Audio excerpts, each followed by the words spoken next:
Maithili TikTok music के मनमोहक गीत जरूर सुने और अच्छा लगे तो चैनल को सब्सक्राइब करें। बोली बोली देवघर वाले बाबा की जय।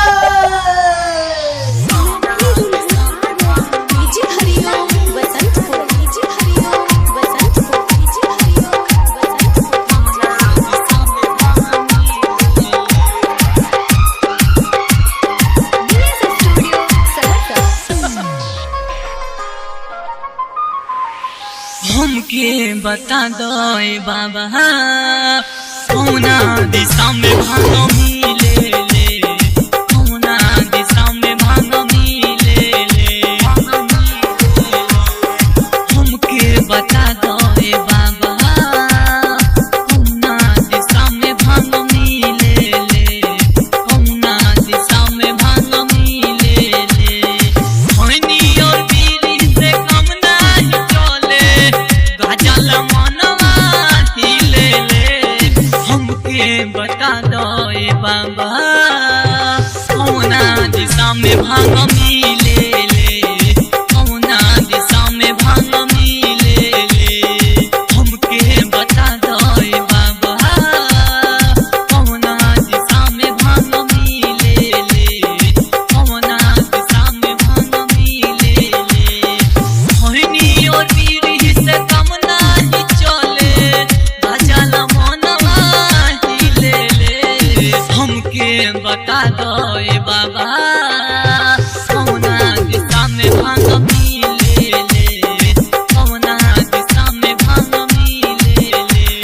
डीजे सत्यम मदना बाजार।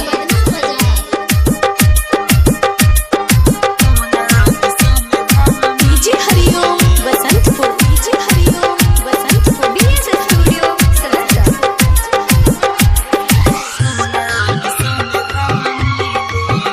हाँ कैसे कोटी रसता मिलल नहीं नसता, ओहिल पहुआ रुकल बा, रुकल बा, रुकल बा। कैसे कोटी रसता मिलल नहीं नसता, ओहिल पहुआ रुकल बा। बिना पियले है सुनो एवं लोग कमर नहीं हिलेला।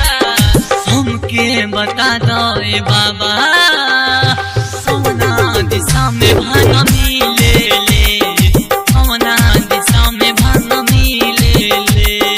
हमके बता दो बाबा कौना दिशा में भांग मिले ले, कौना दिशा में भांग मिले ले। DJ Satyam Madna Bazar. DJ Hariom Basantpur. DJ Hariom Basantpur.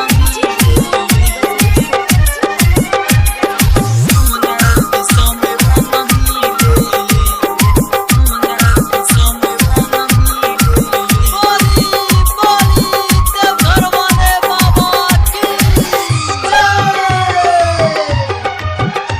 हाँ पी के देखो मोन साइटर संतोष मातल बारो बिसके संगमा हो संगमा हो।